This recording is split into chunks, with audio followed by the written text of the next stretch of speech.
Hi everybody, I'm Lance Smith, and I'm going to talk about what Star Wars character I am. There's a lot of Star Wars fans out there.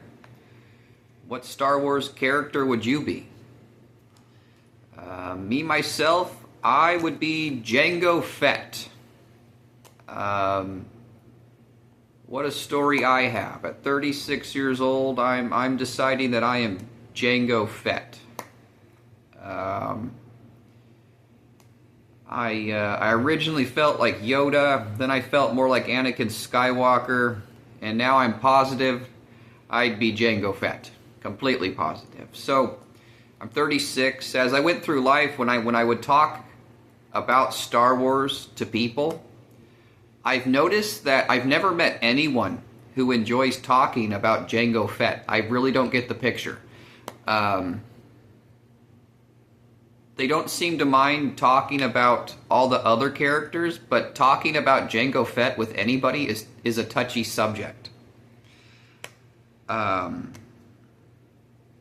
it comes to Star Wars, I actually spent a week where I watched the first 6 episodes all in a row, and it was really, really fun. That was an amazing trilogy to watch. But Jango Fett only pops up in a movie one time. He's a bounty hunter. I think he wears silver and blue and has a jetpack and a sleeper dart gun. I think I only saw him in one movie, and he's only in the movie for like 20 minutes, and someone comes after him, and he just flies away on his jetpack. But whenever I'm talking to people anywhere in life, out in public, in a mental hospital, in jail, if I bring up Star Wars and I mention Jango Fett, they say that there is no Jango Fett, there's only Boba Fett.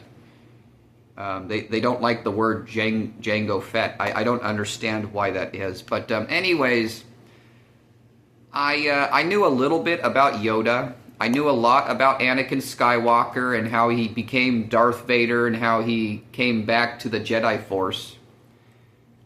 And I knew like nothing about Jango Fett. And I kind of felt more like Darth Maul for I went through I went for a while. I believed I was more like Darth Maul, and anyways, I had really never known anything about Jango Fett, and a guy with a jetpack and a sleeper dart gun who's a bounty hunter. I'm like, that's not gonna be me, but literally about 4 months ago. So I live in an apartment right now, and half a mile away from me is a neat movie theater, and it's got artwork in the movie theater. I didn't have any money, and I decided to go browse the artwork because I had seen it before and I wanted to see it again and to bring out more art in myself.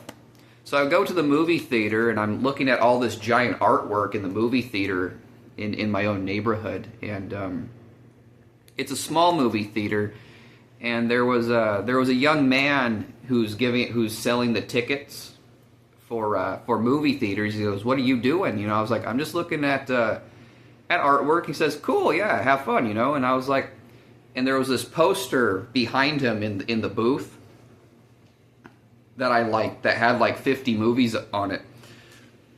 And I started talking to him about that, and then I brought up to him, "Do you like Star Wars at all?" And he said, "Yeah," and I started talking about all the characters with him. And by this time, I had kind of felt a little bit like Jango Fett because he was a mysterious character that nobody knows about. So I'd gone through like all the characters, well, not all of them. I had felt like Yoda first, Anakin Skywalker second, Darth Maul third, Darth Savage for a little bit. I did go through a Darth Sidious phase, and then I started wondering, maybe I could be like Jango Fett. But I couldn't see myself being a bounty hunter, not even a little bit. And before I talked to him, I think I was feeling like Darth Maul. I'm pretty sure. But by the time I was done talking to him, I felt just like Jango Fett. Yeah, I don't think I had ever related to Jango Fett. So I'm talking to this kid, and I said, yes, do you like Star Wars? And he said, oh yeah, I'm into Star Wars. And we started talking about all of the characters, and then I brought up, yeah. Whenever I talk to people about Star Wars, I like to bring up Jango Fett, but everyone always says there is no Jango Fett. There's only Boba Fett. Okay. And I always say, isn't Boba Fett Jango Fett's son? And they say, no, there's just Boba Fett. Yeah, that's what always happens. Yeah. So, yeah, my entire life, I started off feeling like Yoda, then like Anakin Skywalker / Darth Vader, then Darth Maul, then Darth Sidious, then Darth Savage, then back to Darth Maul. Yeah. And I had never related to Jango Fett, but whenever I talk to people about Star Wars, I like talking about all the characters. Every time I bring up Jango Fett, they say there is no Jango Fett, there's only Boba Fett. And I always say, actually, Jango Fett is Boba Fett's father. And they say there is no Jango Fett, there is only Boba Fett. And I go, I don't get it. Why do people do this to me every single time? I really do not get it. But anyway, so I'm talking to this young man at the movie theater booth. He's only like, I think he's only like 19, and he's been working there since he was 16. He loves his job. And I was like, do you like Star Wars? He's like, yeah, I love Star Wars. And we started talking about all the characters, and I brought up Jango Fett. And he was excited to talk about Jango Fett. And I said, yeah, let me know what Jango Fett's story was. And it was crazy because it related to my story so damn well, man. This is crazy. Okay, look. He said, this is what, yeah, you know how they all have, they all have their own crazy story. All the biggest characters in Star Wars, they have these crazy stories. But Jango Fett's story related to me. Oh man, right on the money. It was amazing to me listening to this boy explain to me who Jango Fett was. So now, Jango Fett, he wasn't supposed to be anybody. He wasn't supposed to be a leader. He wasn't supposed to be anything. And at a young age, he was noticed, but unnoticed because he was so boring. Okay, so everybody's, as everybody's growing up in Star Wars, they're getting a name for themselves, and Jango Fett doesn't have one, but it happens overnight because they find out what Jango Fett did as a child in school is he accidentally brainwashed, or it wasn't brainwash. It was more like the opposite of brainwash, actually. So at a young age, Jango Fett accidentally cloned a bunch of people his age as himself. Yeah, so, yeah, at a young age, Jango Fett accidentally cloned all of his peers to be himself. On accident. Okay, so, and what happened was all of the peers that he cloned, they all became adults at a young age. And after high school, they all became geniuses. Not just some of them, most of them. All of them became complete geniuses in life because Jango Fett accidentally cloned them to be himself. And so he accidentally cloned an army of himself or something like that. And then Boba Fett's not his son, it's a clone that he spent extra time with. So Boba is extra smart. And I'm starting to... What's creepy about the story, I guess, is it's hard for people to bring up Jango Fett. he's clearly a really, really good person, and it was saying that if Jango Fett dies, then Boba Fett has to take after his leadership. And there is a friend of mine that I can actually I see as Boba Fett a lot. Yeah, there is a friend that I see as Boba Fett.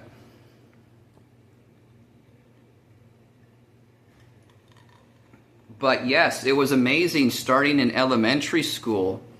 I appeared to be an extremely boring person to all the teachers. Okay, so starting in elementary school, I was the best at athletics and academics.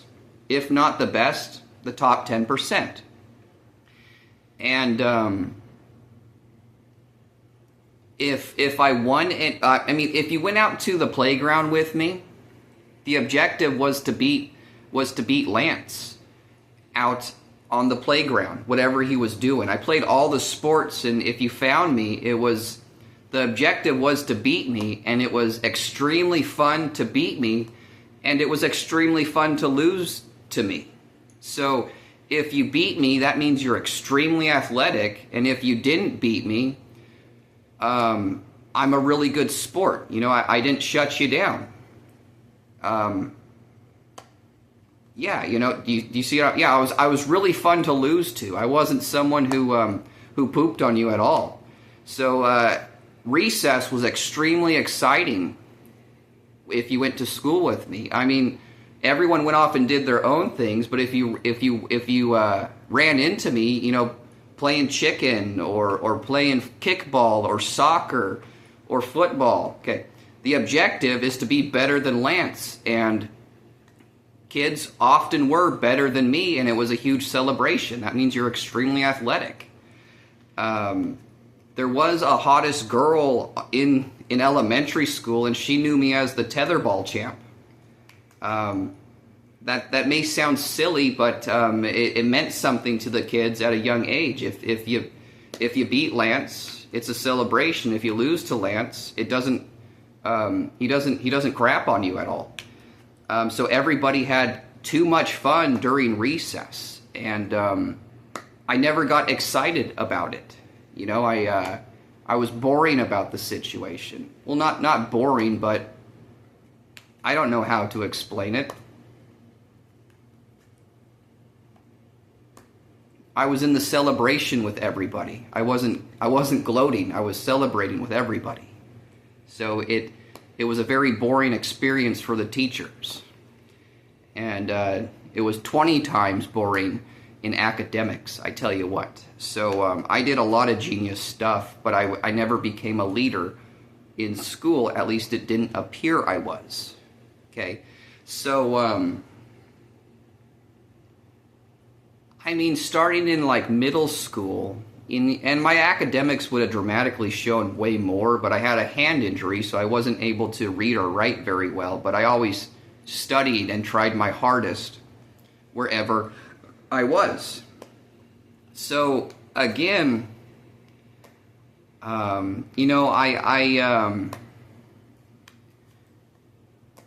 a young age, when I looked into the mirror, I thought I wasn't attracted to myself, and I thought I had an ugly face. And I actually thought all boys had ugly faces.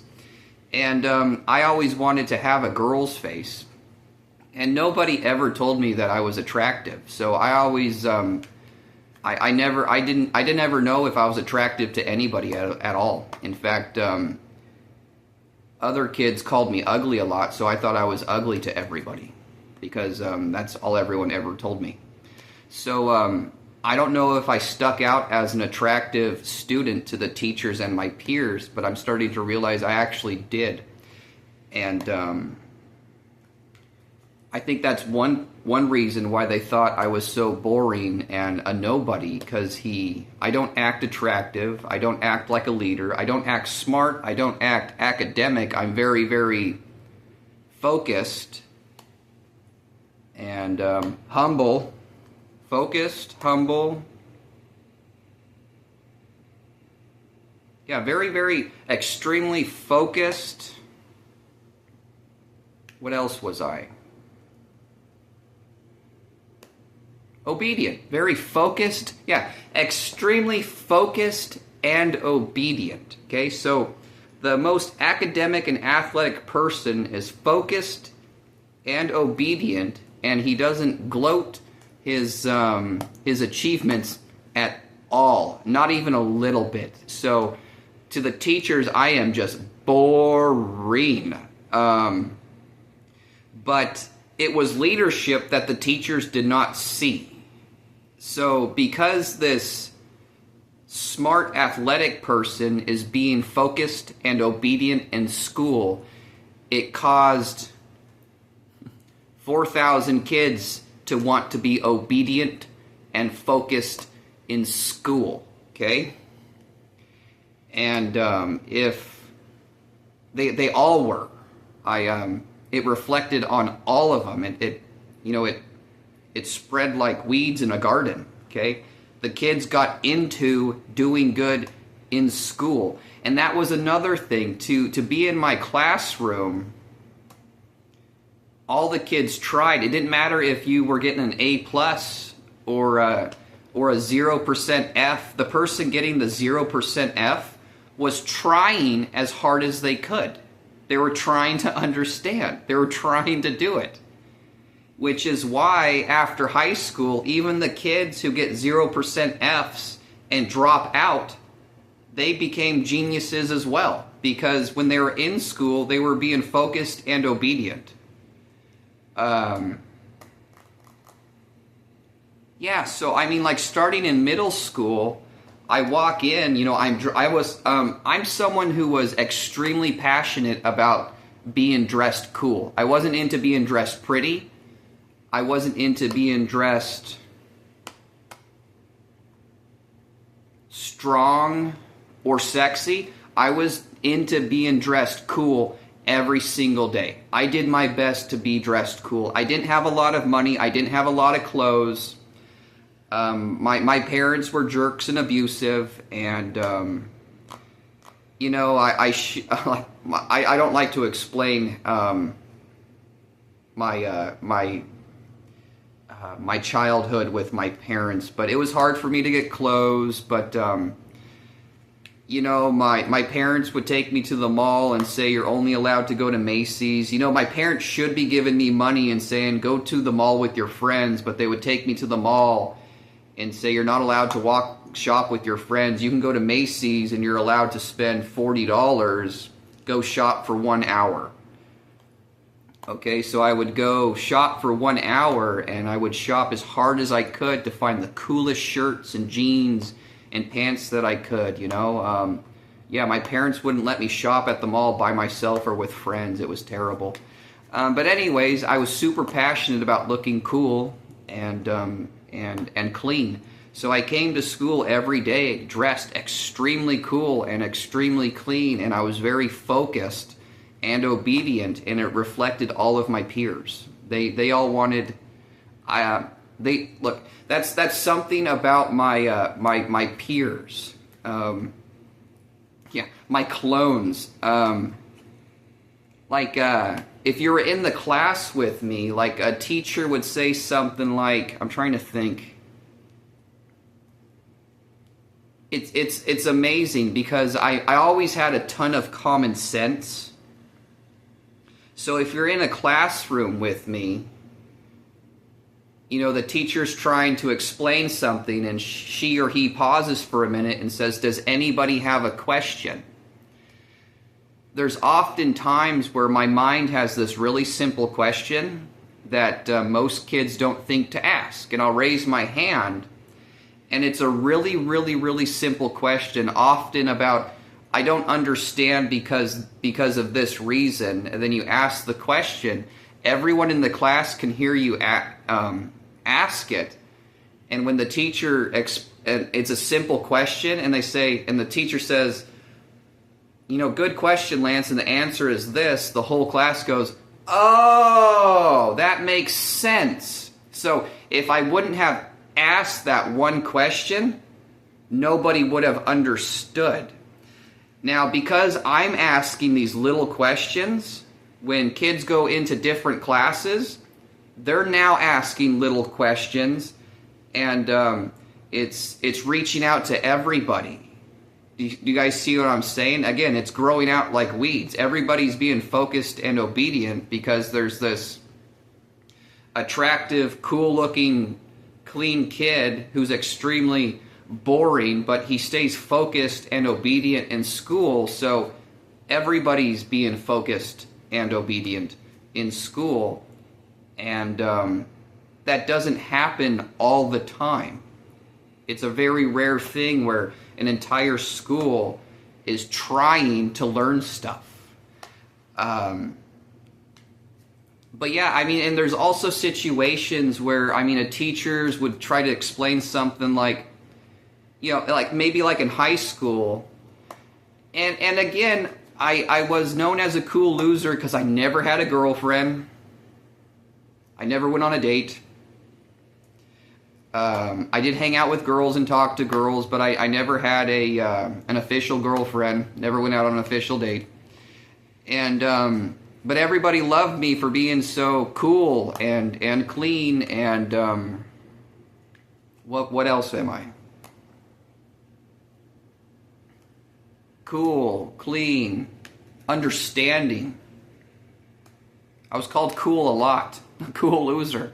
And anyways, so, I mean, like, I'm sitting in, like, a high school class, and people could say, the teacher would say something like, all right, kids, out of all the jobs in society, which person would you not want to mess with? And we'd be like, what are you talking about? And the teacher would say something, well, you clearly don't want to mess with the judge in society. That's the last person in society that you want to mess with is the judge. And I would like raise my hand, and they'd be like, Lance, what's up? And I would say, you know, to be honest with you, I would rather mess with a judge than a butcher. And the whole class would laugh, and the teacher would say, I know what you're saying, Lance, but you really don't want to mess with the judge. And then another person would raise their hand and say, to be honest with you, teacher, I would mess with a judge before I mess with my barber, because my barber is really good with scissors, and you don't find her in a courtroom. Okay, and the teacher would say, you don't want to mess with the judge. Okay, and then someone else would raise their hand and be like, you know, actually, you know, I don't want to mess with the cashier at the gas station across the street from my house, man. He's the last person that I would mess with. And a teacher would say, you don't want to mess with the judge. And it was, but the idea was, they were like adults at a young age because they were able to think for themselves. It became hard to mislead them. Because I've learned that even teachings today, they aren't always correct. They are correct a lot of the times, but they are incorrect a lot of the times. So the idea was they all became adults at a young age. By freshman year, we were all adults. We were enjoying small talk. We were living adult moments in high school that you cherish at age 25 or 30. Developing really strong and unique relationships. And all the teachers thought it was retarded. And the most retarded person in the situation was Lance, the most boring, dumbest, most retarded person of them all. And I was actually their leader. And it was amazing because, again, my peers and teachers were irritated how I walk around my school like the prom queen was my girlfriend. But that wasn't my attitude at all. It was simply I just don't have any romantic crushes on any of the girls. And I'm not afraid to fight any bully. So it was amazing. I'm not kidding. From my freshman year to my senior year, there was 1,200 kids in my class. In my school, and 300 kids in my class. And for all 4 years, there wasn't one bully, not one. And in 4 years, I saw one fight in my school. And again, I was someone who was against cliques, and I've learned that there's no escaping a clique, because if you refuse to be in a clique, it's called floater. And what floaters do is they stay out of everybody's drama. They float around to all cliques, and they're often known as loners. And I was like, yeah, that fits me ideally. I refuse to be in any clique. If people said, are you punk? Are you jock? Are you goth? I would say absolutely not. I'm nothing. I'm a skater.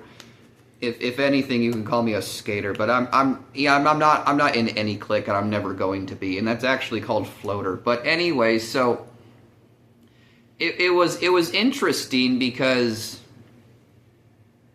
I refused to be in any clique, so I didn't want to get to know anybody personally well at all, because I didn't want to fall into a clique.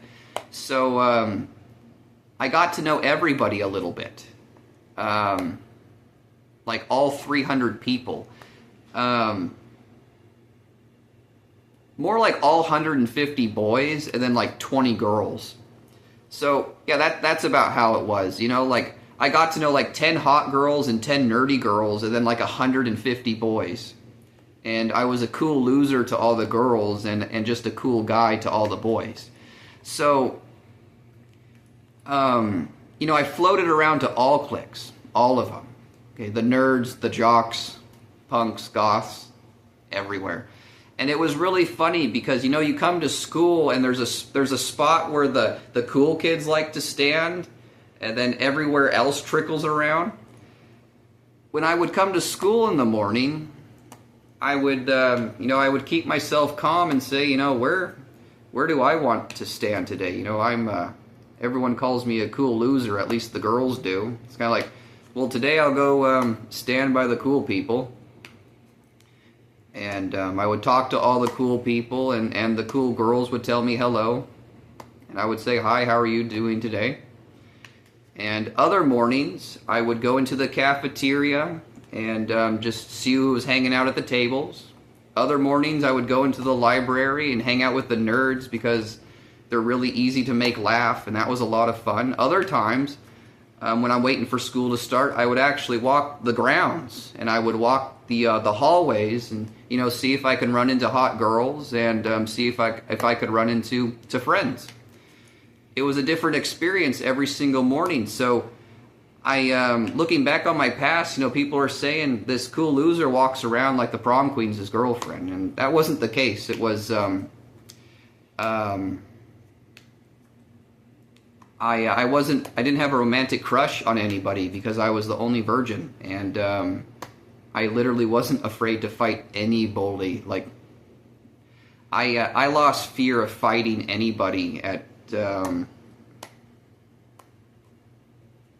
going to say age 3. My older brother started teaching me how to throw haymakers and jabs at age 3, and no, it wasn't age 3 that I wasn't fearless. It was I learned to fluently read at age 5, and God said, you know what, if you do your best not to sin, then I'm going to let you into heaven.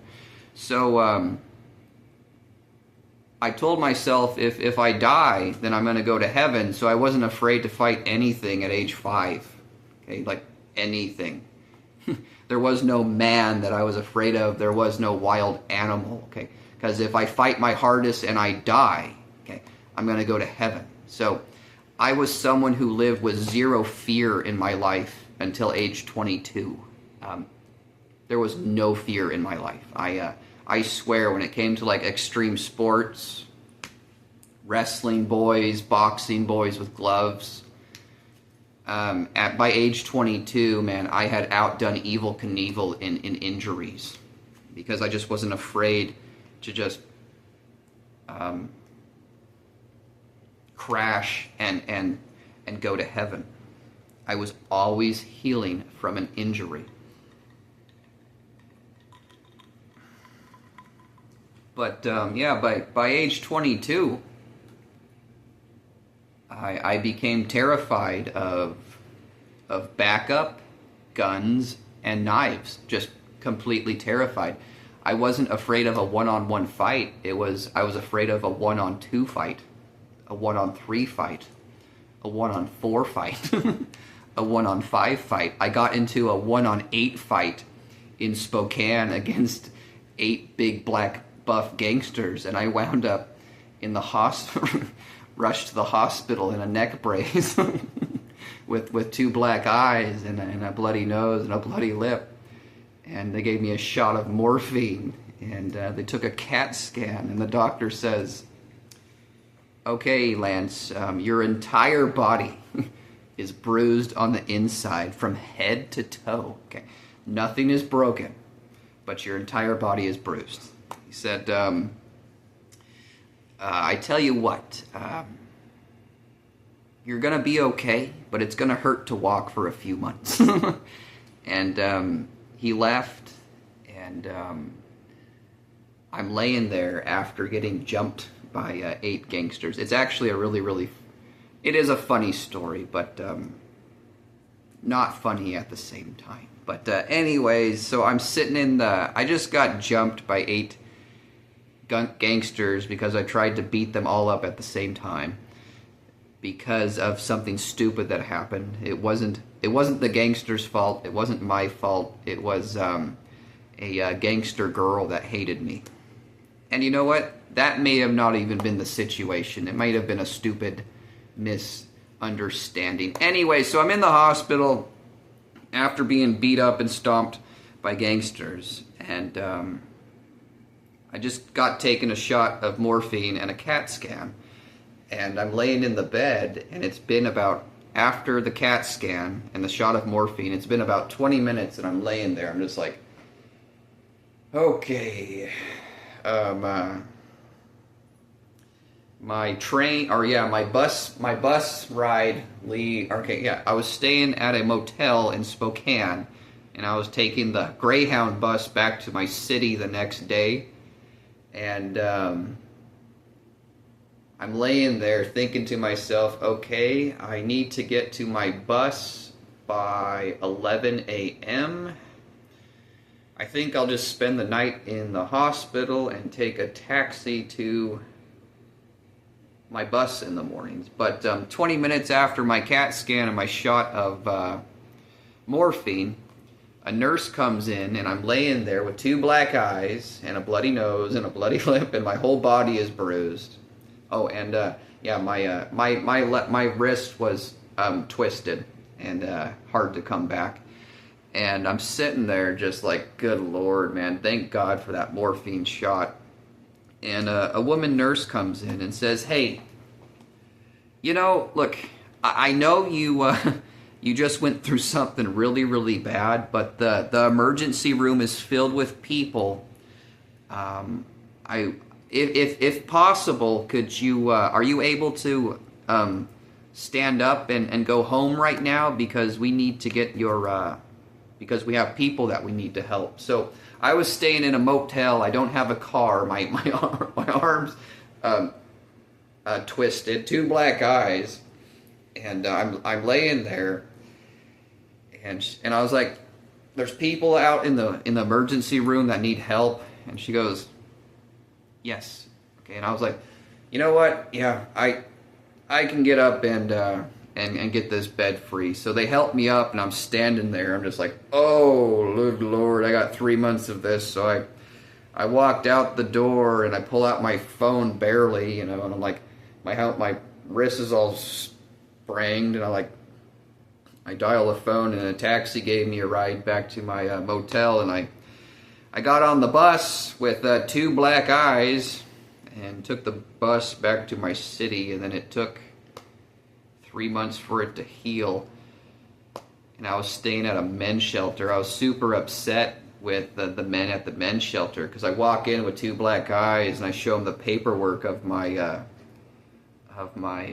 hospital intake, and you're not allowed to sleep in your bed after 8 o'clock in the morning. I was like, they say it's going to take 3 months to heal, can I have extra time in bed? And they said, absolutely not. And that kind of heart broke me, but I got through that 3 months.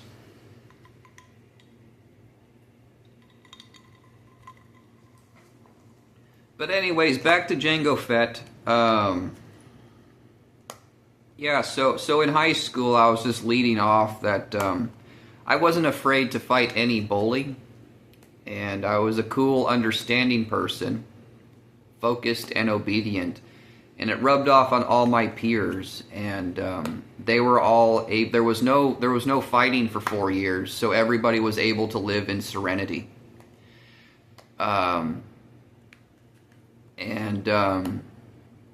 Because they were able to focus, and we were able to enjoy things like small talk and understand each other's emotions, we were able to be adults in high school, and they're all able to become geniuses after school. And this is why the kids that I cloned, they understand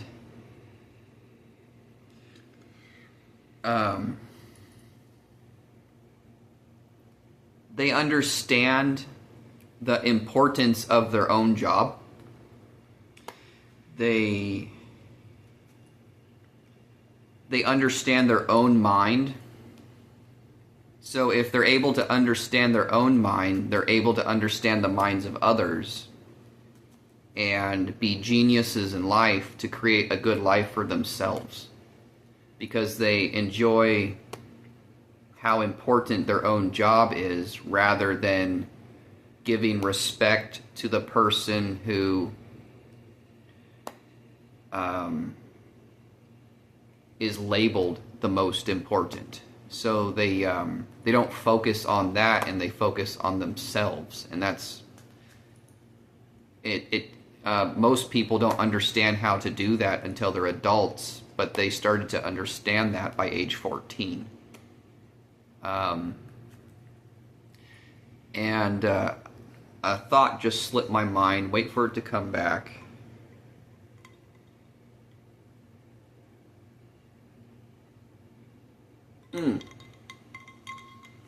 Yeah, in high school, if teachers were trying to teach something like this, what was I going to say? It came to me and left again.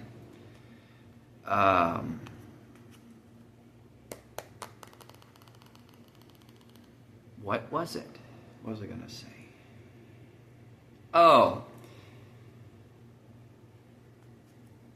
Back to the teacher saying, "Who's the last person that you want to mess with in life?" And the teacher says, "Yeah." They would, and the teacher, and the teacher says, and the people say, "I don't know," and the teacher says, "No, it's the judge." Well, yeah. Well, okay. So let's say the teacher I'm in the classroom, and the teacher says, again, I'm focused, obedient, and very, very boring. I don't stick out at all. I'm just virtually. I don't stick out. Yet at the same time,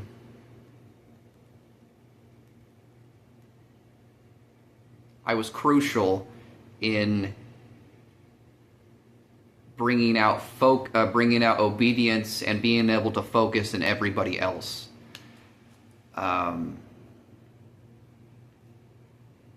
Trying how to word that correctly.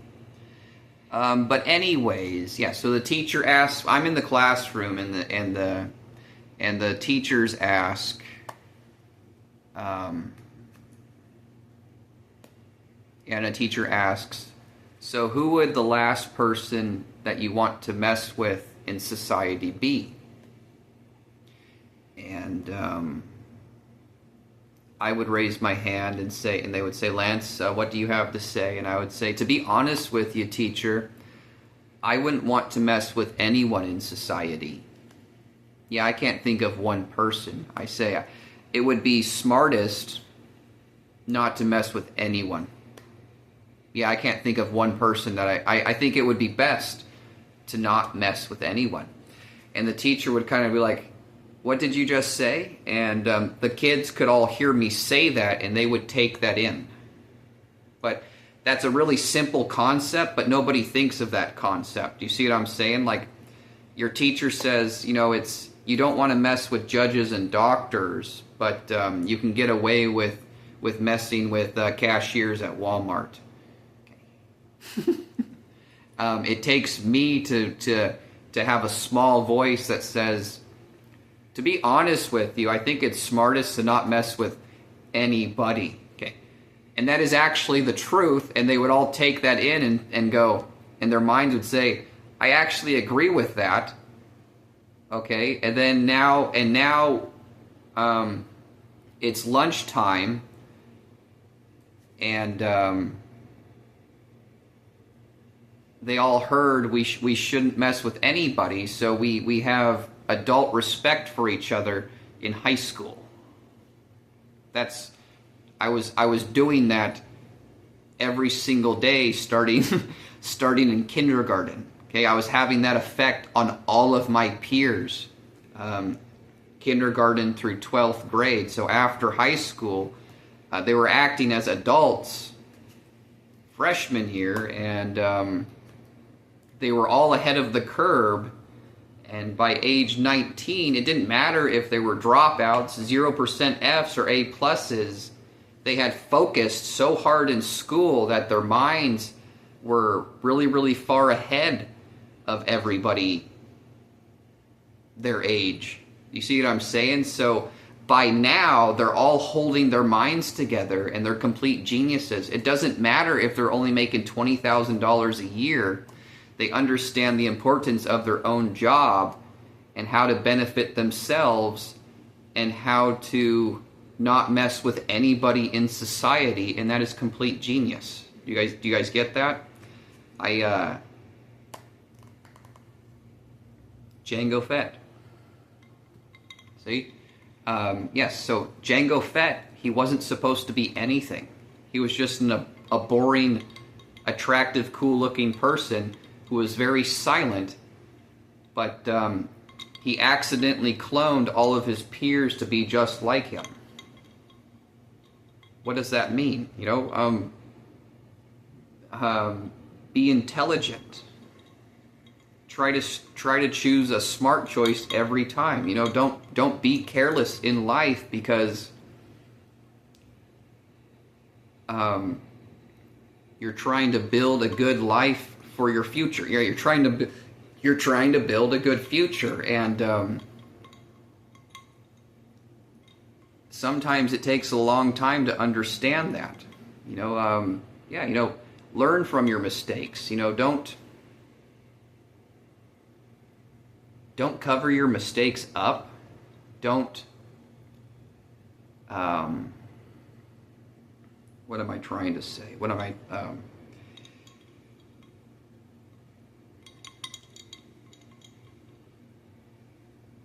Don't just a sec.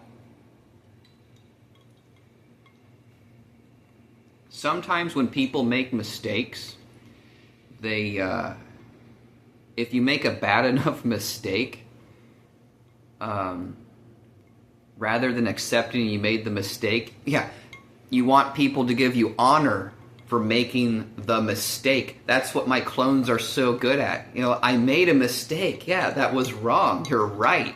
Okay, I don't want to do that again. So there's people out there, when they make a mistake, they want to be given honor for the mistake. Look, I mean,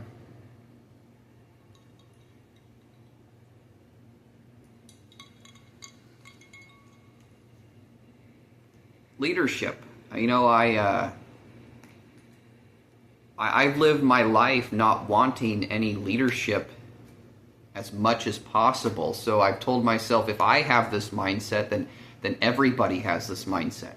Okay, not just my peers, but all the elders in my life are going to have this mindset too. Okay, I don't actually want a leader. I just want a good life for myself. So everybody's going to have that mindset. See, I cloned a bunch of people who think just like me, and it's working out for them.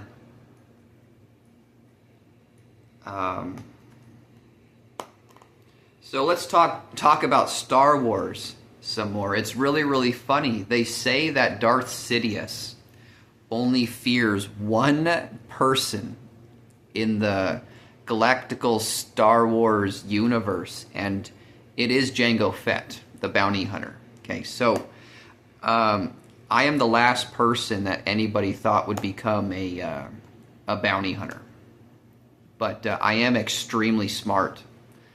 I'm so smart because of these root zero thoughts that I had in my head, and I shared with everything, such as you actually don't want to mess with anybody in life, and I would rather mess with the judge than the butcher first. And people are saying I'd rather mess with the barber than the judge. I would rather mess with the judge I would rather mess with the judge than the barber. I would rather mess with the judge than the cashier, and they all have reasons for it.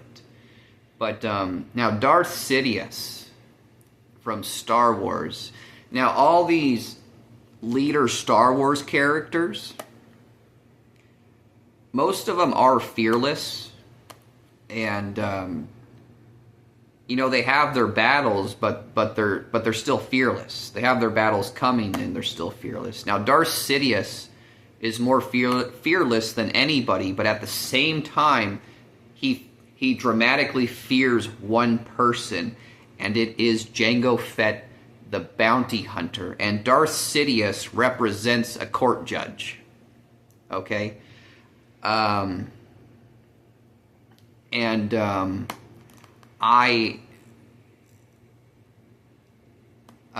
have experienced why Darth Sidious is so terrified of Jango Fett, because I have dealt with court judges, and I know all about court judges. I'm gonna make a new video off of this, but I'm just playing Star Wars right now. So the idea is, you know, the teachers say you never want to mess with the court judge. And it's funny because, did you guys know that court judges, they aren't powerful, they're protected. And being protected is actually better than being powerful. But judges are actually extremely easy to mess with. Okay, so they're protected by cops. Okay, so you can stand right next to a cop and mess with the judge, and the worst that is going to happen is the judge is going to force you into a jail cell and lock you up. Okay. Now, if you mess with the cop, you're going to get smacked in the head and then stuck in front of a judge and then put in the jail cell. Now, the judges, it's really easy to mess with the judge. They are protected, and they have a really, really good life, but there are a lot of stupid judges out there because they take advantage of being protected. Okay, so the cops protect them, and then the judges break. Yeah, okay, the cops protect them, and they protect law, and then judges break law, and they're being the criminal. Yeah, they're being the bad guy against the people who protect them. Okay, so judges often abuse their power and are really, really stupid about their power. And I kid you guys not, did you guys know that when you're in a courtroom and the judge comes in, they say, please rise for the judge, and everybody stands up. He walks in, and he sits down, and then everybody sits down. Do you guys know why we do that? It's because judges are under they're not policies, they're under 4 laws that they have to obey in the courtroom, okay? That is the only reason that we call them, that we stand and say, please rise for your honor, the judge. It's because it's the one job in life, not the one job, but virtually, kind of. Let me explain. Okay. So, I kid you not, they're under like 10 laws, but the main law that they are under, the main reason why we all stand up for the judge in the courtroom is because it is against the law for them to lie intentionally, okay? In court, they don't have the legal right to intentionally tell a lie. That's why we all stand for them, okay? We protect them and we stand for them because they have to tell the truth no matter what it is.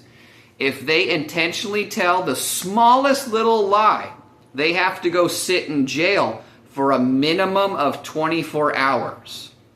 Okay? Depending on what the lie is and how many lies they told. They can rack up years in jail really, really fast. Okay? That's why the cops are surrounding them and we're all standing for them because they have to tell the truth. Okay? All other jobs in life, it's not against the lie. It's not against the law to tell the truth. The judge is the only one.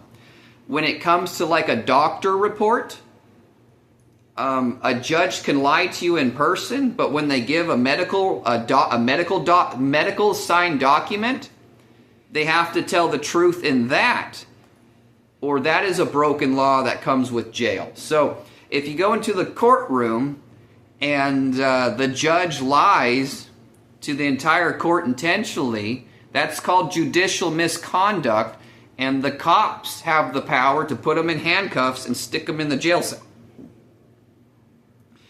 And doctors, it doesn't matter if it's medical or psychiatric, okay, if they intentionally write an incorrect medical report on you, that's called medical malpractice, and that comes with jail time, okay?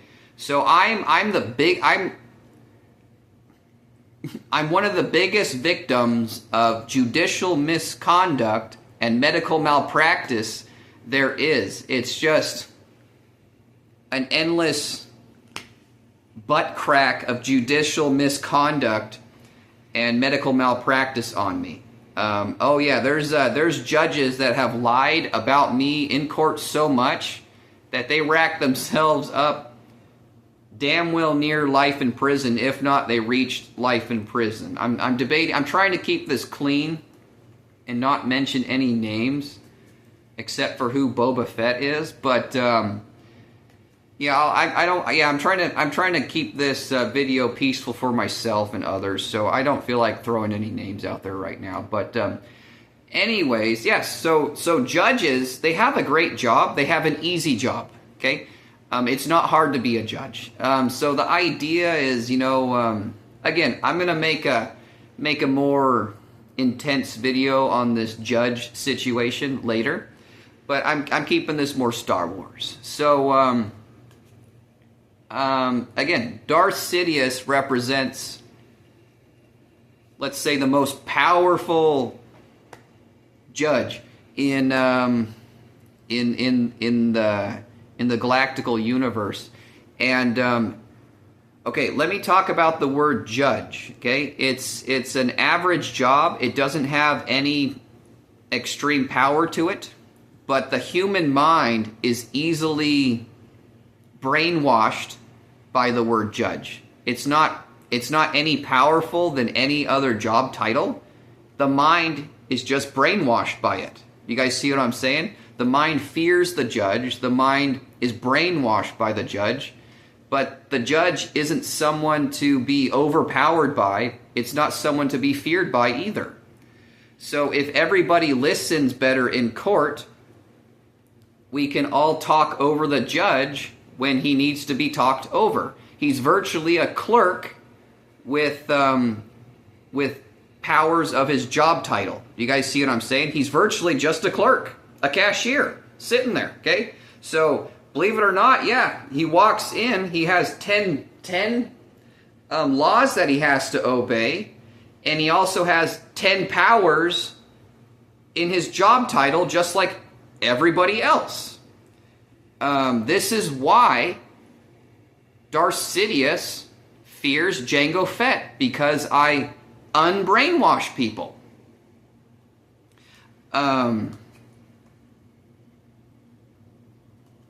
But yeah, there'll be a bailiff cop and a judge, and the judge understands how brainwashed the cop is, and he just starts breaking every law in the courtroom, and nobody knows what's going on. He starts treating everybody, the bailiff cop, his own prosecuting attorney, the jury, people in the courtroom. He doesn't see them as people, he sees them as lifeless puppets. Some judges go criminal and do that. They just abuse the brainwash of the word judge. But anyways, yeah, judges if they go criminal and they feel like they have power of everybody and they feel like they can't be locked up, they'll lock up innocent people.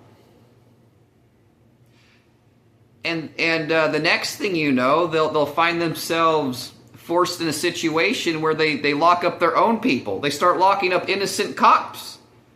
They go completely stupid, which is why Darth Sidious is so terrified of Jango Fett. Now let me show you how smart of a bounty hunter I am.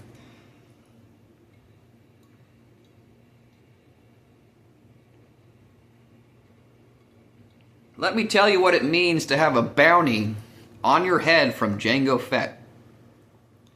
Let me show you how smart I am. There's all these Star Wars characters, and they talk about how genius and smart they are.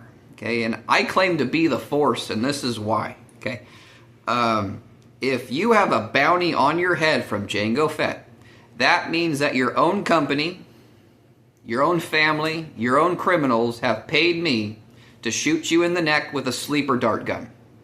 Did you hear what I just said? Your own family. This is why Darth Sidious is terrified of me. Ready? These judges, they set up these situations. The cops are protecting them. They have their huge family, their huge company. Now, this is why Darth Sidious is terrified of me. Like, if you get a bounty on your head from Jango Fett, that means your own family and your own company, your own criminals have paid me money to shoot you in the neck with a sleeper dart gun and stick you in a jail cell. So, these judges think they have everything under control. They have their family happy. They have these people brainwashed. They have the cops brainwashed. And the next thing you know, their own company. Okay, this is what it'll be like to have a bounty from Jango Fett. Okay, yeah, you know, like you're Darth Sidious, right? Okay, it's gonna be something like your own wife or your own bailiff or your own son or your own clerk. They're going to walk up to you with a square piece of paper, okay? And yeah, it'll be like a pretty cream piece of paper, and they're going to stick it in front of you, and you're going to see silver leaves and a blue writing that says you have a bounty on your head from Jango Fett, the bounty hunter. You have two options: report yourself to this jail right now, or wait for Jango Fett to shoot you in the neck with a sleeper dart gun. And you know, Darth Sidious is stupid. He would probably say, I don't believe it. I'm going to wait for the sleeper dart gun, and then Jango Fett is going to fly to you, and he'll show up with his jetpack and his silver and blue armor on and say, hi, Darth Sidious's family. I'm here to carry out what you guys paid me to do.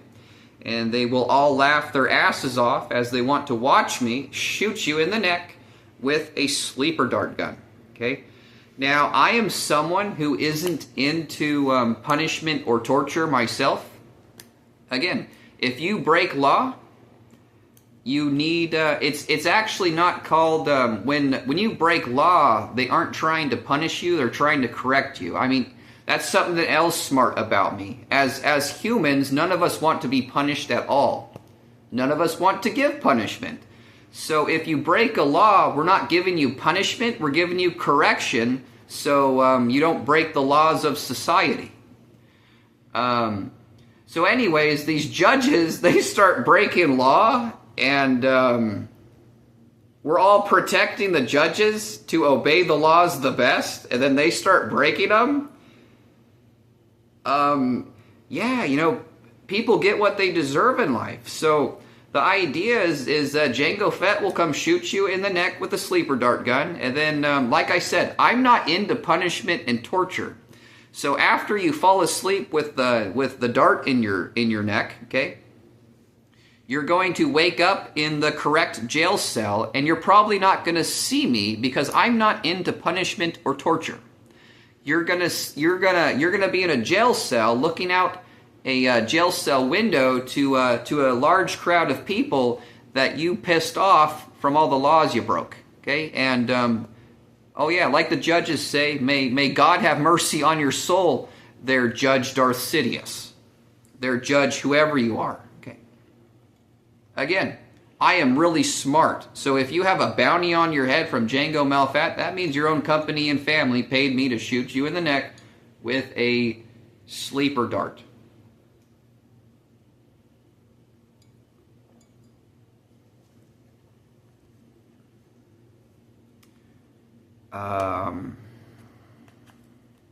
Again, like I said, I am extremely smart. That's smart, right? Why go after someone who's protected by the police in their own company if the police in their own company and the judge are just going to stick me in a jail cell? I will just wait for that criminal judge to piss off their own company and family and pay me money to shoot him with a sleeper dart. There's a bunch of judges like to say it all the time. There is no way, there is no such thing as putting a judge in a jail cell. And it happens all the time. And all it takes is for everybody to stop being brainwashed by the word judge and understand that judge is a common job title, just like everybody else's. It's just like saying technician, doctor, butcher, chef. It's the exact same thing. This is why judges hate Jango Fett, because I cut them down to everybody else's size. Again, being protected is better than being powerful, okay? But you never want to lose your protection, okay? Your protection is very sensitive, and it can be lost. Like blowing out a birthday candle. You have all the protection in the world, and then poof, you've got none because you just pissed off your own company and your own family. Okay, yeah. So I mean, there comes this point where, yeah, you know, like when law is broke, everyone can feel the headache in their head. So I mean, judges often come in as the criminal. Everyone has a headache in the courtroom except for the judge. He's higher than balls because he's breaking law and getting away with it.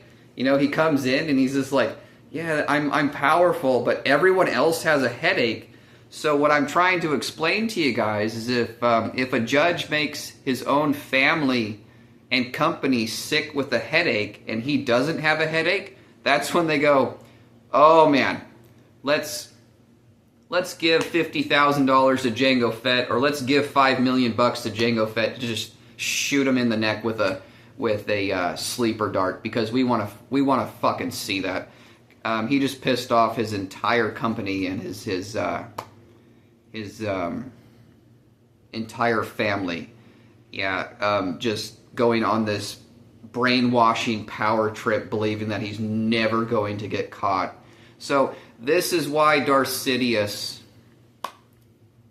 fears Jango Fett, and I'll maybe someday people will want to act in a Star Wars movie with me, and I'll be Jango Fett. And I have an idea. What is the catch behind Jango Fett's silver blue armor with his jetpack? I have an idea.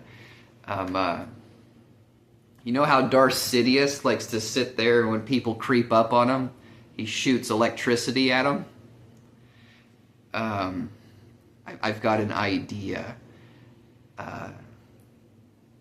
Darth Sidious can say, no, I'm not going to check myself into the jail cell. I'll wait for Jango Fett to come shoot me with that sleeper dart. And I can show up, and I'll be in my silver and blue Jango Fett armor. And then Darth Sidious can blow a bunch of electricity, but my suit of armor can reflect all of the electricity. So Darth Sidious can give me all all he has, for like 5 minutes straight, and I can just sit there with my sleeper dart gun. And when he's done, he's gonna go, oh, I'm really going to jail, and I'm, oh yeah. And I can line up, like, you know what? Actually, I want to get to the side. Just here, could you turn your neck that way? There you go, there, buddy. Yeah, do you get the picture now, Darth Sidious? You're going to jail, and you're going to be corrected for all the laws you broke, all of them. So yeah, we're gonna give. I'm telling everybody to give you a correct a lawful court trial and a correct jail sentence. But I don't control everybody, just like you don't. Again, I'm Jango Fett, extremely smart, and you guys told everybody that I'm retarded. Again, you guys are leaders, and I was a leader the entire time. So, as you guys became leaders, and you brainwashed everybody to protect you. I brainwashed everybody. No, I took away brainwash and taught people how to make the best life for themselves. So why would anybody listen to Darth Sidious rather than Jango Fett? At least right now, okay? You need to work on your own leadership and learn from me. And yes, if anybody wants to pay me money to shoot a leader in their company in the neck with a sleeper dart, I'll be obliged to do it. Yeah, people out there like to say there's drama to enjoy in life. So, again, I'm not going to come chasing after anybody unless your own company and family has paid me to shoot you in the neck. So, yeah, you guys like drama, right? Well, your own company and family can give Jango Fett money to come shoot you in the neck with a gun, with a sleeper dart gun, and everybody can enjoy the drama and the comedy in the situation as I'm flying over to you with my jetpack before I before I stand in front of you or to the side, and everybody can smile at you while you go, yeah, this sucks, I'm a bad guy, or I'm a bad guy judge, and then they're all waiting for it to hear that noise. You fall over, fall asleep, then you wake up in a jail cell, ready to accept your correction, your punishment for all the laws that you broke against the people and your own company and your own family. Again, you guys like to brainwash people. I like to unbrainwash people. That's why so many leaders are upset with me. Did anybody catch that? Leaders like to brainwash people, and I like to unbrainwash people. That's why there's a bunch of leaders upset with me. You guys should have worked with me rather than done stuff like frame me. So, yeah, and I'm going to get to that right now, too. So,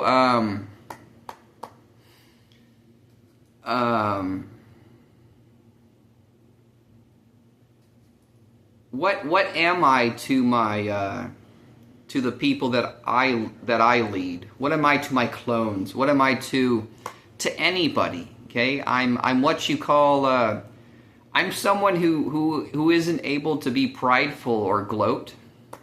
I haven't been able to pull it off, but I am able to say this about myself, and I have been able to say this about myself since the age 22. When it comes to being prideful or gloating, I do say this to people. I am the word wonderful. I am a wonderful person. What does the word wonderful mean? It means fun to think about, okay? I am really fun to think about, and it's for simple reasons, okay? I don't have a drug life, and I don't do drugs. I don't have a sex life. I don't watch pornography. I don't masturbate. At age 17, I stopped watching movies that have rated R sexual content in them, okay? For those simple reasons, I am so wonderful, okay? Fun to think about. There comes this point in this life where you don't want to think about anybody. But you know what? You don't have to be afraid to think about me. What in the hell is Lance doing right now? It's either going to make you smile or laugh. Even if he's in jail or being tortured by needles in a mental hospital, okay? He's still something wonderful to think about. What in the hell is he doing right now? He's drinking tea. And playing with a deck of cards. Okay. When this is over, what do you guys think I'm going to be doing?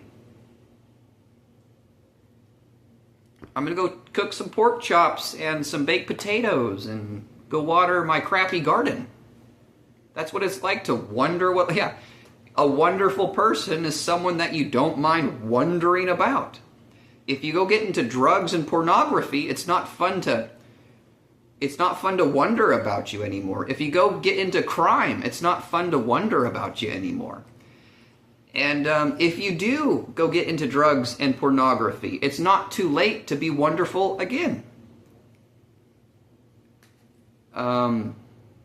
So what I was getting at is I'm a wonderful person, and Facebook decided to frame me, this wonderful person,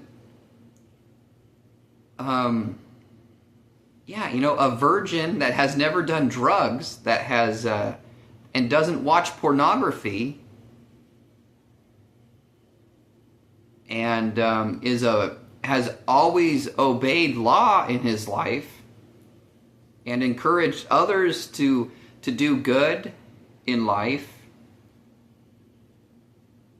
And Facebook felt free to frame me as a pedophile and a school shooter.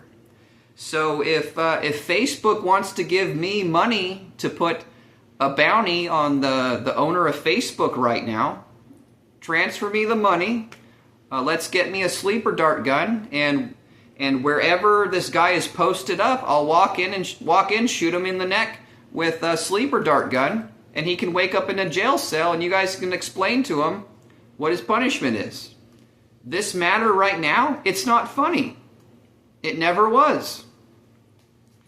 And leaders were laughing the entire time, and I keep telling everybody, you know, if you choose X in this variable, it's going to cause X, Y, Z. That means your own family and companies are going to put you guys through a bunch of scary, painful bullshit that you guys didn't want to go through because you guys decided to frame me as a pedophile and a school shooter. You guys framed Jango Fett as a pedophile and a school shooter? Yeah. Man, you guys is going down. Like I said, at this point, I don't have to do anything. And your own companies and your own families are going to put you guys through a bunch of scary bullshit for putting them through a bunch of scary bullshit that they didn't need to go through.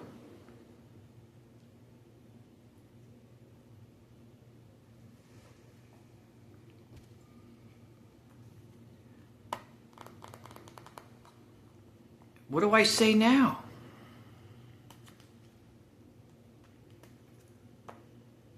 Everyone likes how funny I can be when I can be.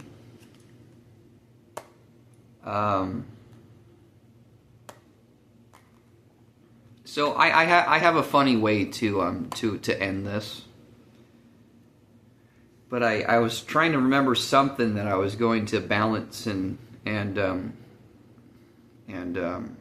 poet off what I had just said.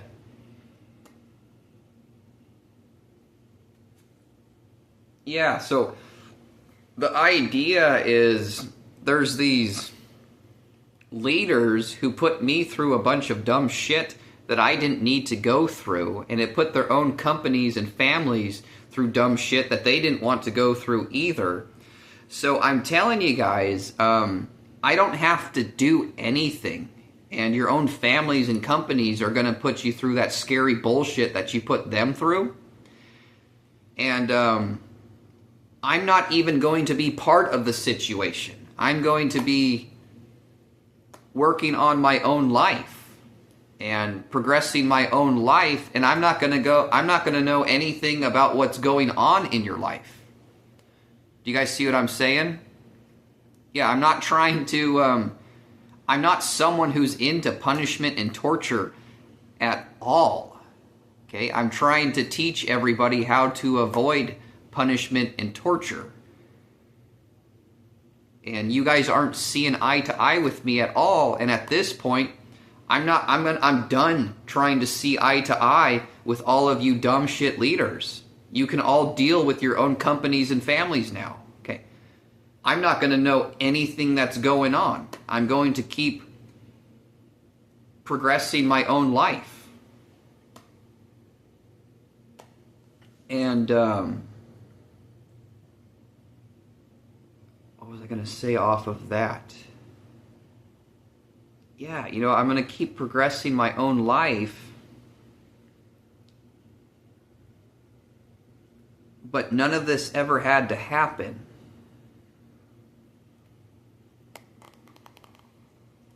Yeah, oh yeah, that's what I was going to get at. Okay, so yes, your own companies and families are going to put you, these leaders who put their own companies and families through all the scary bullshit, they're going to put you through all the scary bullshit themselves because they understand now that you're just a job title like they are. And so you guys are going to go through all your stupid bullshit. You guys all know the dumb bullshit that I went through. But when you guys meet me in life, you guys are going to understand me. You guys see what I'm saying? They're going to say, Hey, Jango, Fett, I'm stupid. I'm sorry. I really wish I would have worked with you better 15 years ago, or even 25 years ago. Yeah, that was really stupid of us. You can tell me what you can tell me what you went through, or you don't have to tell me. But when you guys meet me, okay, you guys are going to go through some scary, painful shit, and you're going to come out of the scary, painful shit. And then you're going to meet me in person, and you guys are going to say, oh, you're Jango Fett. Hey, man, dude, I really wish I would have worked with you. That was really stupid. And I'm going to say, oh, you can hear me for the first time in your fucking life, okay? Oh, do you guys see what I'm saying? You guys are going to talk to me in person eventually, and you guys are going to feel really fucking retarded for all of your guys' fucking retarded leadership. Yeah,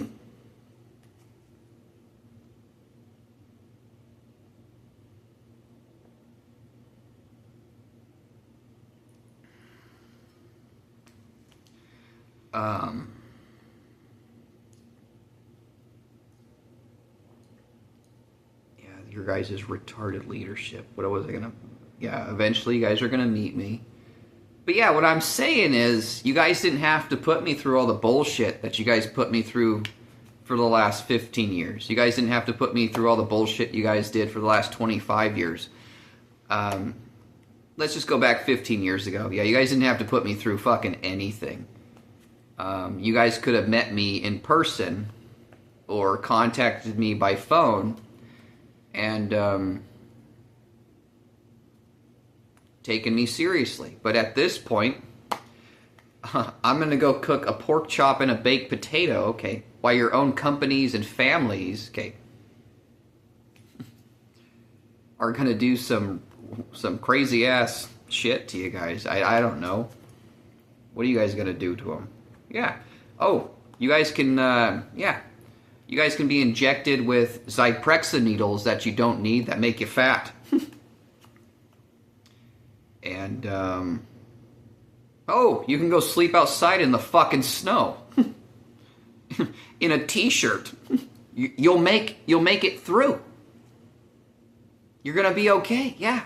Go sleep 3 fucking months in the snow in a t-shirt. As long as we give you enough water and fucking rice and beans to keep you alive, you can be a popsicle for 3 months.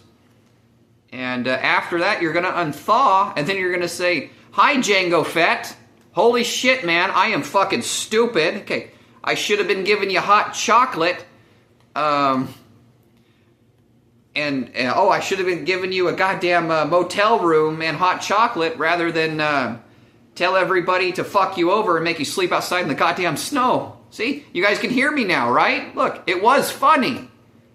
It's not funny. Well, everybody's laughing at all the leaders that fucked their own families and companies over with. But shit, do you guys see how simple it was to work with me 15 years ago?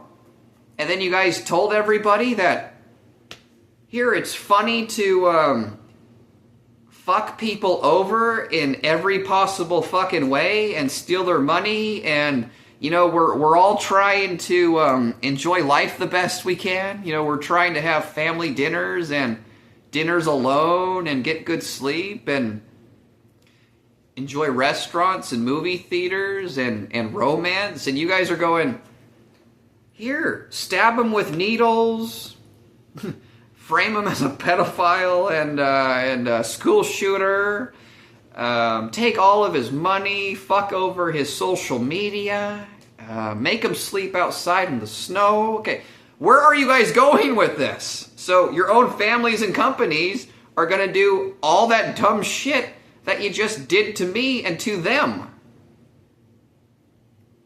Again, I'm getting out of the situation. If you guys want to give me money to shoot someone in the neck with a sleeper gun, call me up, make the transfer, and I'll come shoot you in the neck with a sleeper gun. Jango Fett, see? Very, very smart leader I am. They're Yoda, they're Darth Sidious, they're Darth Maul, Obi-Wan Kenobi, look. Oh yeah, Jango Fett. So I said that I would end. I'm really, really good at being funny, and my knowledge of being funny is amazing, and I don't give any of those secrets away yet. Again, I need my social media fix so I can reach out to people that want leadership from me. Again, nobody wants leadership, but if there is a good leader that can give you guys pointers in life, you're going to want them. So I need my social media fix so I can reach out to a large amount of people that want advice from me to live a better life. I don't know who I'm talking to right now. I don't want to give strong advice out to an asshole so he can turn around and be an asshole to everybody with the good advice that I have. Oh.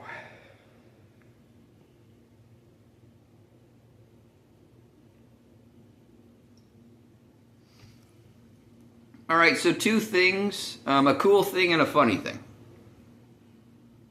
What's the cool thing? When I was in middle school and high school, I did my best to dress cool. I didn't do my best to dress cool in elementary school. In elementary school, I dressed the best I could to win out on the recess field. That's how I dressed in elementary school. But middle school and high school, I dressed as cool as I could every day. And this is kind of what I looked like in middle school and high school. Look, a cool green shirt and cool cut-off jean pants. Yeah, you know, this, I would put this on in the morning and say, you know what?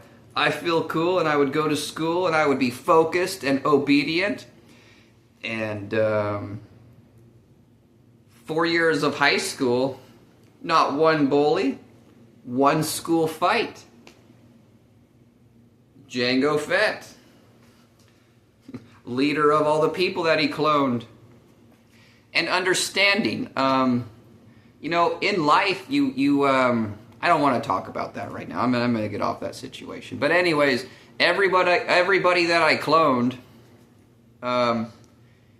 they understood the importance of their own job, the importance of their own mind. They understand what their own mind wants, and they all became geniuses in life.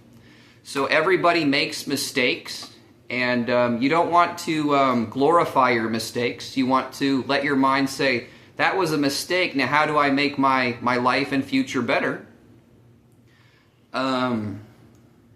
You know, when it comes to romance, relationships, I don't control anybody. I don't control anything.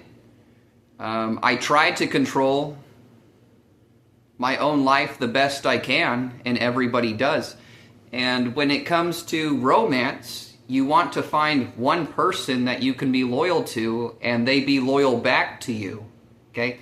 That actually causes the best life. I mean, you can go out and have 20 girlfriends if you want, but if you want my advice, finding someone that can be loyal to you and you be loyal to them is going to create the best life for yourself. And since I'm making this video, I will give this advice. Again, romantic relationships are a touchy subject for anybody. It doesn't matter if you're a good guy or a bad guy, a good guy or an evil guy. Romantic relationships are still going to be a touchy subject. A lot of Christians will tell you once you get married, it's a sin to divorce. That isn't true. There's actually a Bible verse that says, if you lose faith in your spouse, it's okay to break up with God. Is perfectly fine with you breaking up with them as long as you give them a certificate first. So let me explain this verse to you guys. Let's say you find a boy or a girl you like, and you two get married, and then 2 months later you're like, I made a mistake. But Christians say it's a sin to divorce, and my family says I should never divorce. No, the idea of give them a certificate first is the idea is you don't want to hurt somebody's heart, and you don't want to cheat on somebody. So if you give them a simple note saying, I'm leaving you because I'm going to be happier alone, or I'm leaving you because I found someone better. If you give them that note, you're not cheating on them, and you're not trying to break their heart for fun. Yes, do you guys see what I'm saying? That's the simple concept. If two people get married, if one person isn't happy, get out of that relationship. Okay, just don't cheat on someone. And don't try to break someone's heart. That's the simple concept, okay? You don't have to make a big deal about it. Just say, don't let it hurt your feelings. Don't feel bad for them. Don't feel bad for anyone. So, but finding someone that you can be loyal to and they be loyal back to you is going to create the best life for anybody. And if you fall into a deep relationship, or if you get married, never feel bad to break that relationship off if you feel you're going to be happier alone or happier with someone else. That goes with boys or girls. And no one should ever be upset with two people breaking up because someone wants to break up. Don't let anybody say, stay with that person because I know you two are made for each other. Stand up for your own heart, okay? Christians love to say it's a sin to divorce. No, it is not. There's a Bible verse that says God is perfectly fine with you divorcing your husband or wife if you lose faith. Just give them a certificate first. That means don't try to break their heart. Don't cheat on them.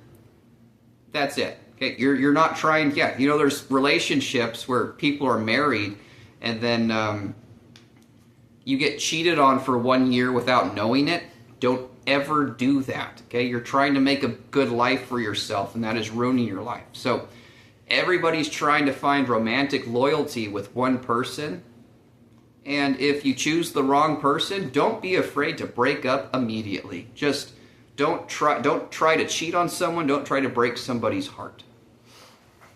But anyways, I'm dressed cool right now, and I said that I would end this in a funny way. A really funny way.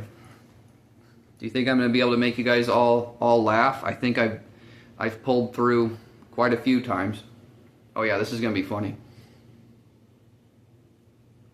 After everything I just said, how can I make this funny?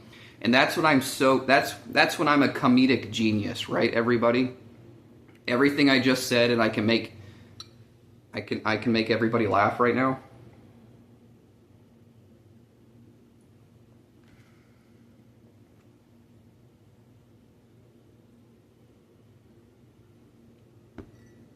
I forgot to mention who Boba Fett is first. Should I do that before I make the funny joke at the end? Yes, who would I see?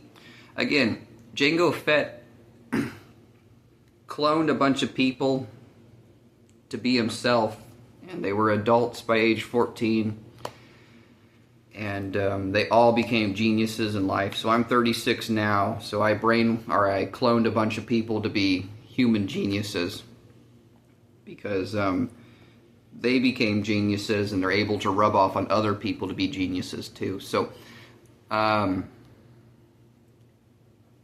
who became Boba Fett? What clone, okay, did I spend the most time on? Okay, it wasn't my best friend Isaiah. It was actually Kyle Kespert. Does anybody know Kyle Kespert? Again, I said people are complete geniuses, right? You guys are going to like this story, actually. Kyle Kespert met me in kindergarten. And he did not go to middle school with me. He did go to high school with me. After high school, again, I was friends with 150 boys, and who I spent most of the time with was my nerdy cousin Sam, because I loved him, and my neighborhood friend Isaiah. But I hung out with Kyle a little bit in high school, a lot of it. And I got my own apartment after high school, and Kyle Kespert showed up to my apartment with a half-fifth of Tarantula tequila, and there was a small party going on at my apartment, and Kyle said, hey Lance, would you like some tequila? And I said, sure, how much can I have? And he said, you can have the whole thing if you want. And I said, I'll try killing the whole thing. And I had half a thing of tequila, and I drank almost all of it, and there was just like a little bit left. And Kyle was like, that was awesome, man.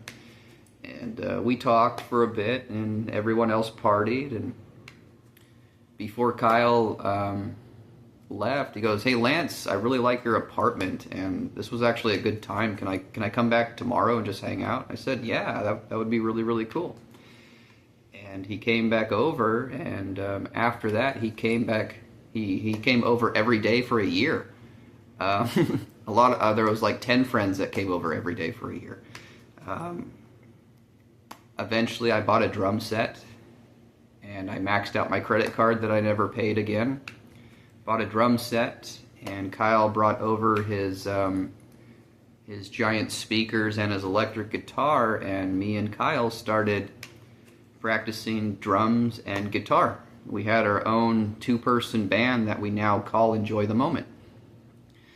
A year later, but yeah, my apartment, we played poker every Thursday night. My friends thought it was so damn funny. You guys got to hear this.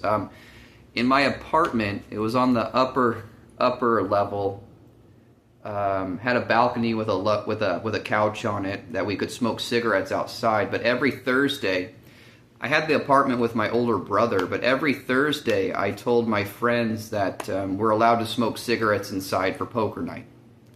So every Thursday, everyone would get really excited to smoke cigarettes inside. Again, we were acting as adults at age 14, so by age 19, man, we're killing it in life. Smoking cigarettes inside, having the regulars over for poker, as many girls as we could get to show up. And this is so damn funny because it was just Thursday night that everyone's allowed to smoke cigarettes inside my apartment. And there was nights when it wasn't Thursday night and we'd be watching movies or playing darts, and I would get really, really tired and say, I'm going to bed. And they would say, come on, Lance, stay up with us, man. And I would say, I got to go to bed, guys. And they're like, all right, Lance, go to bed. And I would go to sleep, and I could hear 10 boys in my apartment giggling and laughing. And then I would start to smell cigarettes. So every time I went to bed early and it wasn't Thursday night, they would all agree to smoke cigarettes when, if I had to call it early.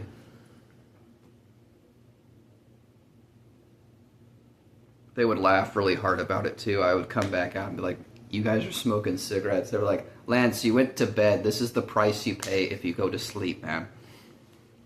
So, anyways, a year after the apartment, I moved into a house, and Kyle Kespert became my roommate. And we moved my drum set into our house and his guitar stuff. And we got to practice playing guitar and drums even more. And he taught me a lot on the acoustic guitar.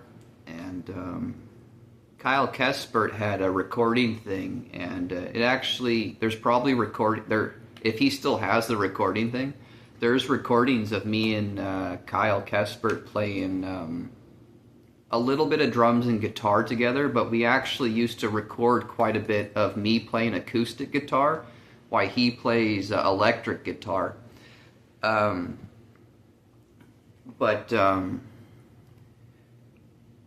Again, you guys are going to like this part of the story. So anyways,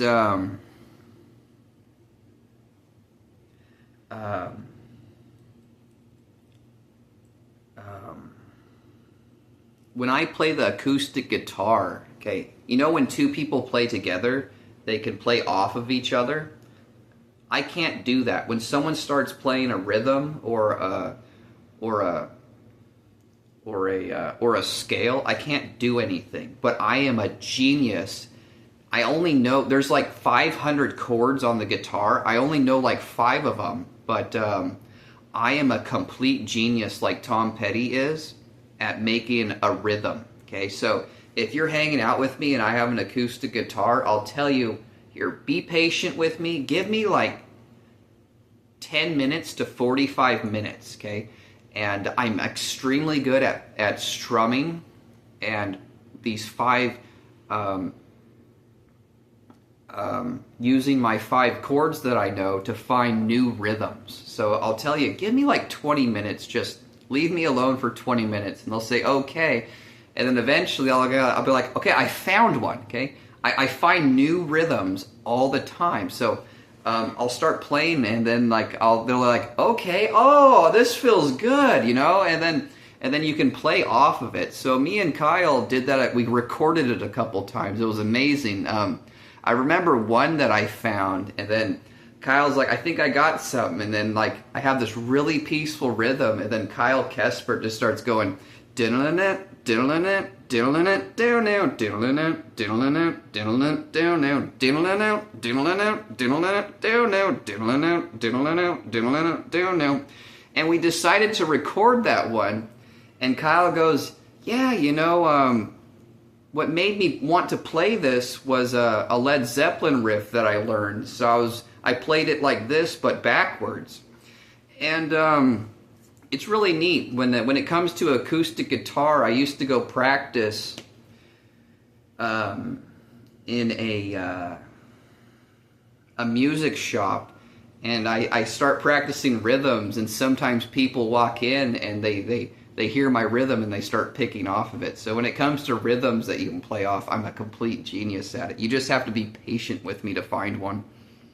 But those people that can play off guitars, I find a really warm, catchy, easy rhythm, and people are like, yeah, keep it coming, and then you get to just start picking off of it and stuff. But I can't play off of anybody. So, anyways, me and Kyle practiced a lot for 2 years, and we didn't call ourselves anybody, and we were unnoticed by everyone. But looking back, what was so amazing about us, because I used to play the drum set while he played the electric guitar really, really loud. And we played a lot of covers, but we wrote a couple of our own songs. What was so neat about us is we didn't have any count. We were just playing off of knowing each other. So we knew each other so damn well that there was no 1, 2, 3, 4 start. He would just pick it up, and I would, and then he would just like start busting something out. And we never had count, but we knew when to pause and let each other play fills and stuff. So we did it for 2 years, and I know right now if you put me and Kyle together, it would blow everybody's minds. Like, what in the hell? We don't have count, but we know each other and how to play off each other and how to pause and then bring a fill in. It's trippy. You would have to see us practice, but we went unnoticed by everybody.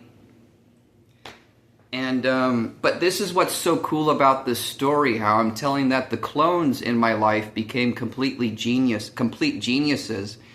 And I see Kyle Kespert as Boba Fett because I spent the most time with him, and this is amazing to me. So remember how I told you guys that I can't play off of people?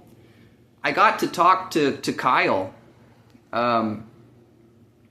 like 5 months ago, and I told him, hey Kyle, you know how I couldn't play off my acoustic guitar off of anybody?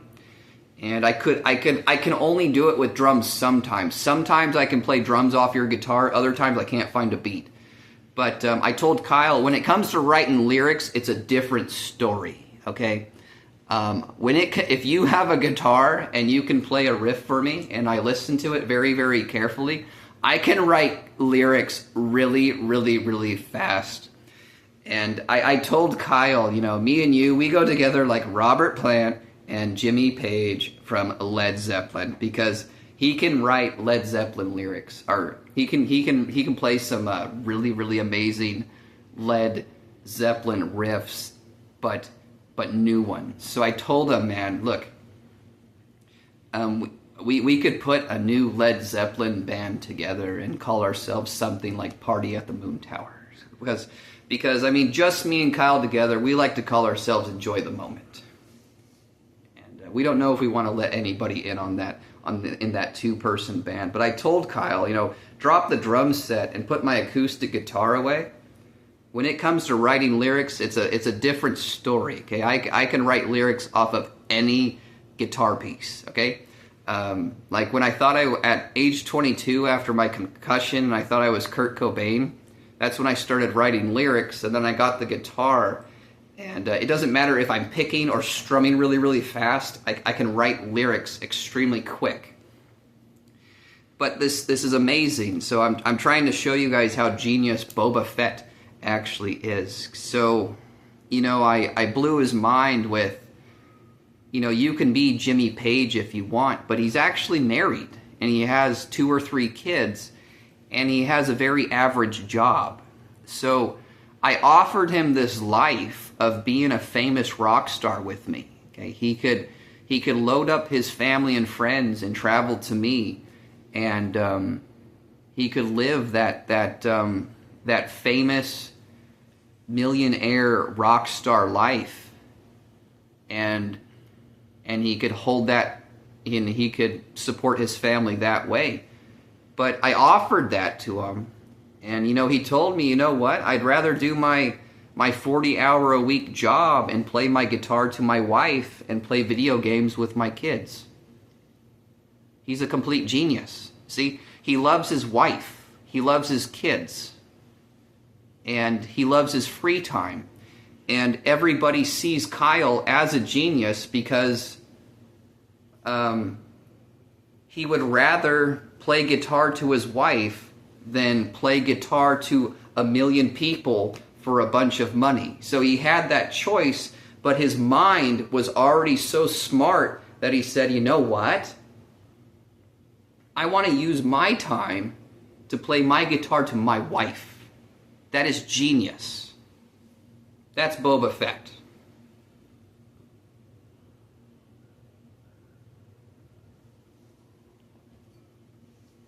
Again, I am a leader and I have great advice to give those who look up to me. But I need my social media fixed right away. And nobody's fixing it. So at this point, I'm waiting for a company and a family who's mad at their own leader to offer me money to shoot your leader in the neck with a sleeper dart gun so he can wake up in a jail cell and realize all the bullshit that he put his own company, his own family through, what he put me through, and what he put all of my followers through, okay? You're going to wake up in this jail cell, and you get to accept the punishment and correction for all the dumb shit that you did to everybody. See, it never should have gotten to this. 15 years ago, I should have been giving good advice to those who look up to me and to leaders that want to work with me.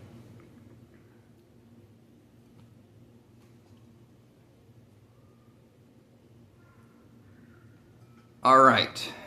Again, I'm known for being funny.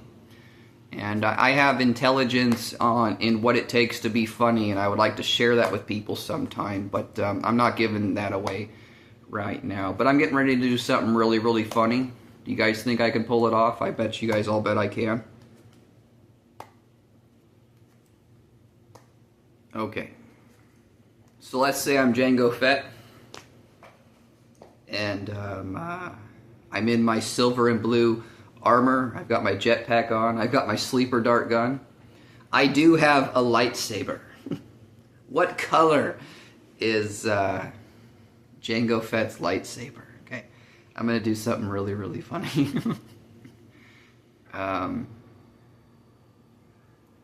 Okay, do you guys know how the colors of lightsabers mean something? You know, they all, like, you know, there's the red and there's the purple. There's a black one. There's a green one. Okay, so I'm going to do something funny. So I'm Star Wars Jango Fett. I'm starting to reveal. I'm going to reveal my lightsaber color. I'll tell everybody I am the toy of toys and the doll of dolls. And the color of my lightsaber is light blue. Light blue. What does light blue mean? It means Lifehouse. Desperate for changing, starving for truth. I'm closer to where I started, chasing after you now. I'm falling even more in love with you, letting go of all I've held on to. I'm standing here until you make me move, just hanging by a moment here with you. Forgetting all I'm lacking, completely incomplete. I'll take your invitation, and you take all of me now. Falling even more in love with you, letting go of all I've held on to. I'm standing here till you make me move, just hanging by a moment here with you. There's nothing else to lose. There's nothing else to try. There is nothing else that can change my mind. There is nothing else. There is nothing else. Okay, that was funny, right? Come on. Come on, you guys. You gotta say I'm the toy of toys and the doll of dolls, and then your lightsaber comes out light blue and says it means Lifehouse. And then you gotta sing that famous Lifehouse song. Or what's the other famous Lifehouse song?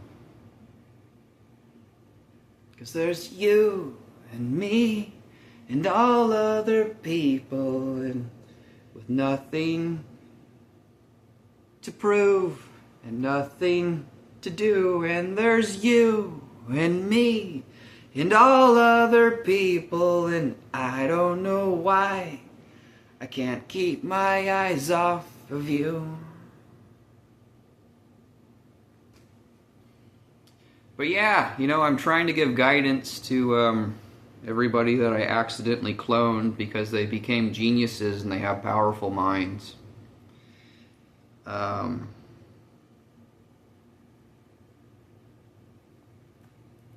don't know if everybody knows this, but I do have a girlfriend right now, and I think most people appreciate her and adore her because she's a really wonderful person. She doesn't like me to give out her name because it's long and pretty, like Esmeralda. What was I gonna say? Maybe a little bit of comedy, and I'll shut this off. This is really, really funny. Okay, yeah, my girlfriend's doing well. I don't know if any of my clones are doing well or not because my Facebook has just been completely wrecked. But I was talking to Kyle Kespert, and he was always good and gentle to girls, so he's good with girls, and I was the same way. It was kind of funny. I mean, I'm starting to understand that this is why men, they said that, it's said that when I was young that dads love me and moms didn't like me. And I don't know if that's true, but it might be. But I know what was funny about the situation, is there's a hot guy at school that has sex with 20 hot girls. What did I do? Okay, I had 20 polite conversations with 10 hot girls and 10 nerdy ugly girls. Just 10 polite conversations, and those polite conversations helped those girls make better decisions in life. And I mean, it's funny because the conversation keeps going in life. So does the sex life with the guy who had sex with 20 hot girls. So it's kind of like right now he's holding the sex life together with 20 hot girls, and I have if I meet those girls again, it's kind of like, did you want to go out for coffee, or did you want to go get you want to go to a fancy restaurant and get a badass meal, and there's respect and friendship between the 20 girls that I carried conversations with, and all the dads love me, and I heard all the moms hated me, but maybe that's a misconception on me. What was I gonna say? I'm leading up something really funny. Okay, in high school, the prom queen, I kid you not, we experienced love at first sight on the first day of 6th grade, and it went to shit like an hour later. I can do two funny things right now. Okay, so yeah, the high school prom queen, I actually call her my middle school sweetheart. But yeah, we felt love at first sight, and it went to shit right away, and I could totally sing that song to her. She Fucking Hates Me by Puddle of Mud. How does it go? Look. She was queen for about an hour. After that, shit got sour. That's the story, as it seems. Learned her lesson, or I learned my lesson, and so did she. She fucking hates me. Na, she fucking hates me. I tried too hard, and she tore my feelings like I had none, and ripped them away. Took a trip I couldn't grip. Never thought I'd be the one who'd slip. Then I started to realize I was living one big lie. She fucking hates me. I'm not going to dedicate that song to my middle school sweetheart, and I'm not mentioning her name right now because I don't want her to be upset with me, but I actually have a neat song that I want to dedicate to her someday as a friend. I'd like to meet my middle school sweetheart again someday as a friend. We were always pushed away from each other, but one more funny thing, and I'm going to kill this video. I was talking to Kyle, and I told him, life is stupid. If I dedicated this song to the prom queen, I bet she would go for it. But I told Kyle, I'm not going to dedicate this song to the prom queen because I have a girlfriend I love. And I told Kyle that if I ever sing this song in front of everybody, I'm going to dedicate it to you, Kyle. And I'm not joking. I think it made Kyle laugh really, really hard. But you guys know that song that goes, I'm the one who wants to be with you. Deep down I hope that you feel it too. 'Cause I'm the one who want just to be the one, the next to be with you. I told my ex bandmate Kyle Kespert from Enjoy the Moment that I'm gonna dedicate that song to you someday and sing it to everybody because that's really, really funny. I have always been straight because everyone has always been straight, but yeah, cheesy comedy like that can be extremely hysterical. But okay, I am super starving, so I need to make some pork chops and a baked potato. I hope you guys thought my light blue lifesaver was funny, and it means life house. And then you sing Hanging by a Moment with you. I know my girlfriend is doing amazing. I don't know how any of my clones or my followers or fans are doing. So I need my Facebook fixed immediately so I can reach out to everybody who needs my help. In the meantime, all of you leaders who decided to screw me over, your own family and friends are going to know how to deal with you because they can, the force, it's funny. A judge will come in with no headache and everybody has this toothache headache because the judge is the one breaking the law. So if you guys understand that the leader isn't near as powerful as the leader wants to be, you guys can really cut him down to size when he's screwing all of you guys over. So that, my friends, was the story of Jango Fett, and we owe this story to that young 19-year-old that works at the movie theater because he explained it to me and I was able to relate it to real life. So that was Star Wars Jango Fett, and I'm gonna go cook some pork chops and a baked potato.